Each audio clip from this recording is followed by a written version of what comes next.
second in Minnesota. No one saw that coming. Paul is doing so well, in fact. He's building a much bigger war chest than Santorum and warning his opponents not to count him out, even though he hasn't won any out-and-out contests yet. But he just keeps plodding along and acquiring those delegates along the way. The Texas congressman on the phone with us now. Congressman, good to have you. Thank you. Good to be with you. This is a long slug out. I've tried to, advise my colleagues here and elsewhere in the media. We jump to conclusions. I try not to, but, we got to forget the leader in the race is still around 100 delegates, and I think the math goes something like 1,144 to nail this down. Does it bug you then when everyone gets on this momentum thing?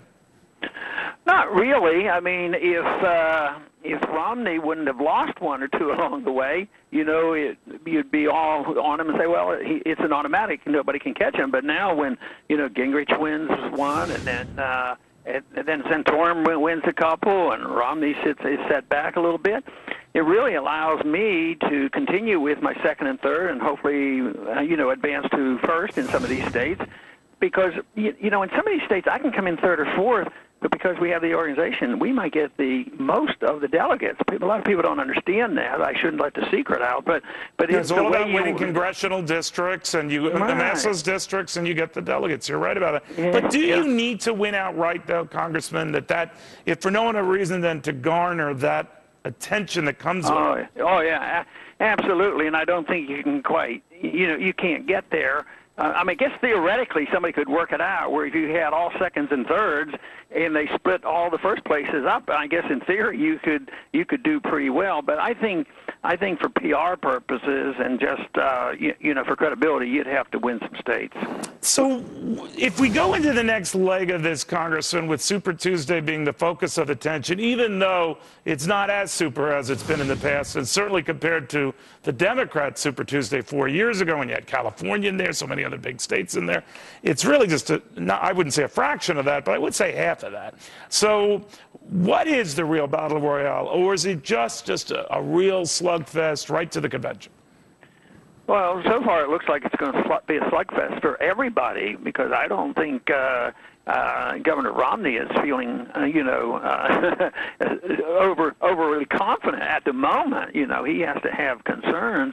So I don't think anybody. I think Gingrich has his problems. I have my problems. Santorum has his problems. But he has more money than any of you guys. The argument is that that's the one thing he has that you don't. Yeah, and that is true, but it's also pretty neat when you see either me or Santorum or somebody else. Remember Huckabee? He did pretty well when he didn't have a lot of money. You're so right. It's conceivable you can. And fortunately, over the last 5 years or so, the super wealthy haven't always won. I can't recall the names, but I knew there were 3 or 4 last go around. Corzine, I think, is an example where money didn't buy his office. So no, that is healthy. Money does talk, and it's very, very important. And sometimes it's hard to compete. Money was one of the reasons why we didn't go down to Florida because it was a winner-take-all, and we thought we should use our money elsewhere. No, I thought that was very strategic on your part. But not too long ago on this very network, sir, Jack Welch, actually was on Fox News, had said Republicans should be very careful how they treat you because the way they treated you, I'm just paraphrasing, has not been that good. And the things they said to you have not been that good. And he just wants to keep you, I think if I heard him right, in the fold. What do you make of that? Well, you know why I think he said that. Before that interview was concluded, his wife I believe, was with him and said, well, our 4 sons really like Ron Paul. Right. You're right about that, right? She was here alone and said that, yeah. Yeah. Well, I don't know. I mean, if you're in the business of politics and somebody has a whole generation that's interested in what I'm saying and maybe they want to build a party, maybe they don't want to just have 65-year-olds and older people in the party, maybe they should think. But the other day somebody commented, which I really enjoyed, somebody was interviewing me, and they said, everybody says you have these young people, and it's true. But he had noticed in the last month or two, the older citizens were coming to my rallies, and I said, well, that is true, but you're the first one that noticed it. So it has to happen. I mean, you can't win with one demographic. And but I think Mr. Welch is right. That you have to not be rude to people. I mean, you might need a vote or two this way. Nobody has this guaranteed thing locked up. So I think it was good advice.